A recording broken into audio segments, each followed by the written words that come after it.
Oras mga kaibigan sa buong Pilipinas, ganap ng 10 minuto bago sumapit ng alas 2 ng hapon.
Sari pa rin po magtalakay mga kaibigan sa hapong ito mga kaibigan ng Sabado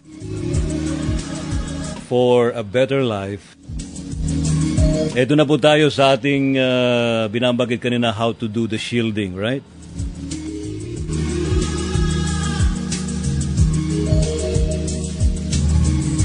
Dapat to gawin po natin ng shielding sa isang pagkakataon na dapat nasa altered state of consciousness po tayo. Yung nasa relaxed state. Ano ho? Madali mo mapunta sa relaxation state. Mag-deep breathing ho kayo. Inhale, exhale. Na malalim ho. Hindi po yung buntong hininga. Hindi ho ganon. You can use sa inhalation ho yung ating nostrils, yung ating ilong. Then pag mag-exhale po tayo ating bibig, right? You inhale the blessings from God and exhale yung pollutants or dark energies sa ating katawan. Ganun ho yan.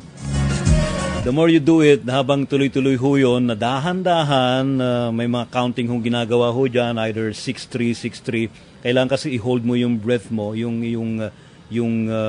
hininga, kung mag-count ka ng 6 na nag-inhale ka ng slow, then i-hold mo yan at the count of 3, then mag-exhale po kayo at the count of 6. Then hold it again at the count of 3. Same process, magsacycle ho yun. Hanggang sa maramdaman ho ninyo na relax na kayo. Right? You can do it habang nakaupo. Huwag ko kayo mahihiga na gawin yung makakatulog ko kayo. Mapapasarap ang tulog. Kasi kung ang gusto naman nun nyo ay sa meditation, yun ang gawin ninyo, dapat nakaupo kayo. Yung normal lang na upo, na yung mga kamay nasa lap ho ninyo, nakapatong sa hita. Okay ho yun, hindi mo niya kailangan mag-lotus position. Ho. And then relax, then you can do the shielding. Particularly sa shielding po tayo. Ang shielding ho, you can invoke the light from the heavens, from the cosmos. Ano ho yan? A tunnel of light galing po sa taas. Maaring hindi mo nakikita ng mga mata mo dahil hindi ka naman ganun ka-clairvoyant or hindi ka clairvoyant. But you can see the light using your mind's eye. Ang ating mind, meron pong eye. There is an eye in our mind. Doon po papasok yung sinasabi natin na you are imagining or you are visualizing. O, di ho ba? Ayun ho yun. So kapag i-visualize po natin, nakita ho natin yun na pababa hanggang sa pumasok po sa ating auric field, then imagine yourself inside the light and build the light na lalaki ho siya, nasa loob ka, na siya siyang bilog. Iba naman ang sabi, pwedeng you can imagine it as parang hugis itlog. Ayan. Hindi bugok na itlog, basta hugis itlog na palaki ng palaki. Kahit ilang metro or kilometers na gusto mong basta ma-visualize ho nyo yun. Yung para magkaroon po ng matibay na shielding. Pwede po niyong gawin yan sa inyong sarili, pwede niyong gawin sa members of the family, pwede niyong gawin sa inyong friends, basta using your mind. Ang mind ho natin, wala po yung kinikilalang limitasyon. Magkaiba po yung mind sa brain. The brain is in our physical body, which is in our head. Ha? Yun ho yung brain, yung utak. But the mind is isip. Nakaakibat po yan, connection po yan sa ating spiritual aspect ng ating katauhan. Eh, di ba, sabi nila kapag namatay yung nag-iisip pa ho siya kasi meron po siyang mind. Ha? Ayun ho yun, the mind and the soul. Halos parang parehong-parehong araw ho yan. Parang sabi nga, isa lang. O di ho ba? Ayun ho yun.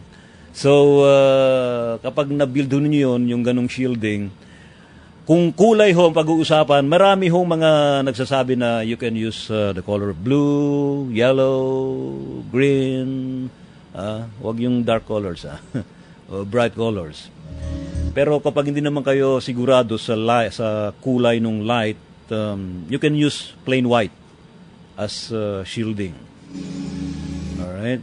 Ayan ay binabagi ko rin po sa inyo yung mga natutuhan na rin ng inyong lingkod.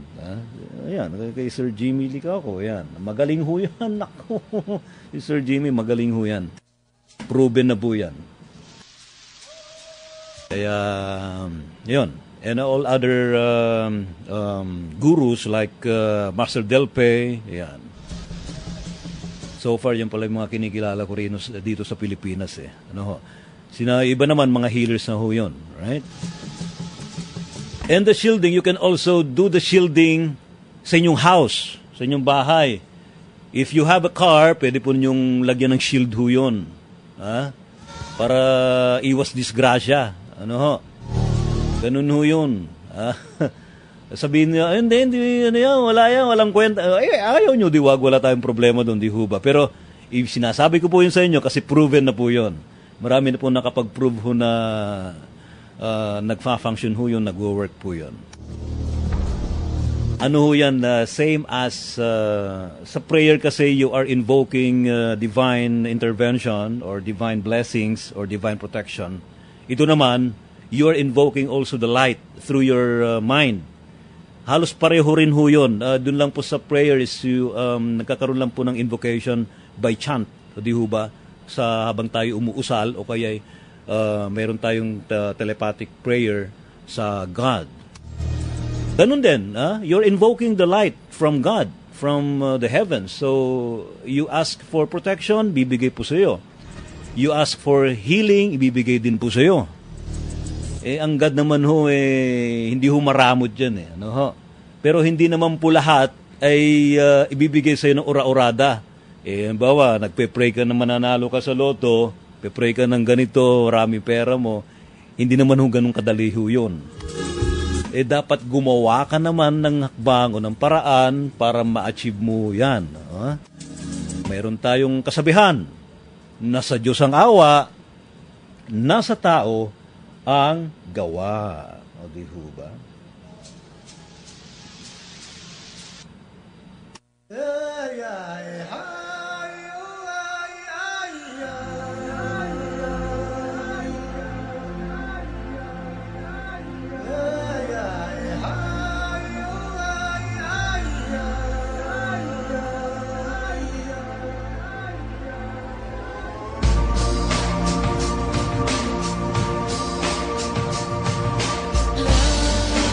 Alright mga kaibigan, wala na po tayong oras.